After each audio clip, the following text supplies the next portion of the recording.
প্রিয়তমার সাথে খেলা, এই খেলা যায়। পয়গম্বর আলাইহিস সালাতু ওয়াস সালাম খেলতেন।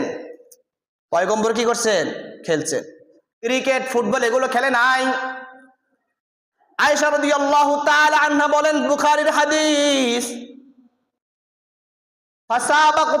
সাবাকতু রাসূলুল্লাহি সাল্লাল্লাহু আলাইহি ওয়াসাল্লাম, আমি যখন পয়গম্বরের ঘরে বধূ হিসেবে যাই, এক সফরের মধ্যে আমরা ছিলাম।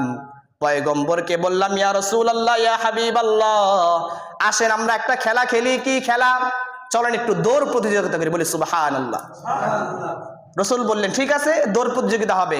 স্বামী স্ত্রী পরস্পরের মধ্যে খেলা, দৌড় প্রতিযোগিতা শুরু হয়ে গেছে। বলি সুবহানাল্লাহ। আয়েশা রাদিয়াল্লাহু তাআলা আনহা অল্প বয়স্কা হওয়ার কারণে রাসূল সাল্লাল্লাহু আলাইহি ওয়াসাল্লাম প্রিয়তমা স্ত্রীকে খুশি করার জন্য একটু দৌড়টা হালকা করে দিলেন। আয়েশা রাদিয়াল্লাহু তাআলা আনহা দৌড় দিয়ে সীমানা পেরিয়ে গিয়েছে, অনেক আনন্দিত খুশি, স্ত্রীকে জিতিয়ে দিল। এই খেলা জায়েজ না জায়েজ? এই খেলা জায়েজ। আবার কয়েক বছর পর আয়েশা রাদিয়াল্লাহু তাআলা আনহা নিজেই বলেন, হামালতুল লাহমা, আমার গায়ের মধ্যে একটু গোশত বেশি হয়ে গেল, ভারী হয়ে গেলাম, বয়স হয়ে গেল। এবার রাসূল আমাকে প্রস্তাব দিলেন, আয়েশা, তোমার সাথে একবার প্রতিযোগিতা খেলেছিলাম, আজকে আবার খেলতে চাই, চলো।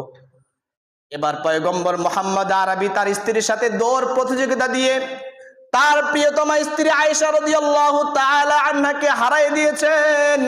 পয়গম্বর দৌড় দিয়ে সীমানা পেরিয়ে গিয়েছে। আয়েশা রাদিয়াল্লাহু তাআলা আনহা তার শরীর ভারী হয়ে যাওয়ার কারণে পিছে পড়ে গিয়েছে। পয়গম্বর মুস্কি হাসি দিয়ে বলে, আয়েশা, ওই যে একদিন তুমি আমাকে হারিয়ে দিয়েছো, আজকে তোমাকে হারিয়ে দিয়ে আমি প্রতিশোধ গ্রহণ করলাম। বলি সুবহানাল্লাহ। প্রিয়তমার সাথে খেলা, এই খেলা জায়েজ। আপন জনদের সাথে খেলাধুলা করা, এখানে কোনো বাজি নাই, জুয়া নাই, বেপরদা নাই, আছে আনন্দ। দেখতে মনে হচ্ছে কেউ দেখছে না, আমি আমার স্ত্রীর সাথে খেলাধুলা করব, একসাথে বসে বসে গল্প করব। এর চেয়ে বড় আনন্দের খেলা পৃথিবীর মধ্যে যত বিশ্বকাপ আসুক না কেন, এই সমস্ত বিশ্বকাপের চেয়ে স্ত্রীর সাথে দৌড় প্রতিযোগিতা করে এক একটা সুন্নত যদি আমি চিন্তা করি, আমি আশিক রাসূল দাবি করলে, আমার ভিতরে যদি রাসূলের প্রেম থাকে, রাসূলের সুন্নত জারি করার জন্য আমরা এখনই প্রস্তুত হয়ে যাব।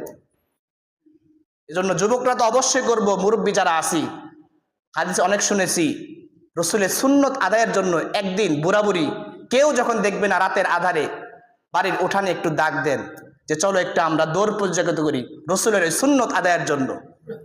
যদি ওই মন মানসিকতা নিয়ে এই খেলাটা একটু খেলি, তাহলে আল্লাহ তাআলা রাজি হয়ে যাবেন, খুশি হয়ে যাবেন। বলি সুবহানাল্লাহ। এজন্য ইসলামের মধ্যে স্বাভাবিক খেলাধুলা, আনন্দ মজা, এটা নাজায়েজ নয়।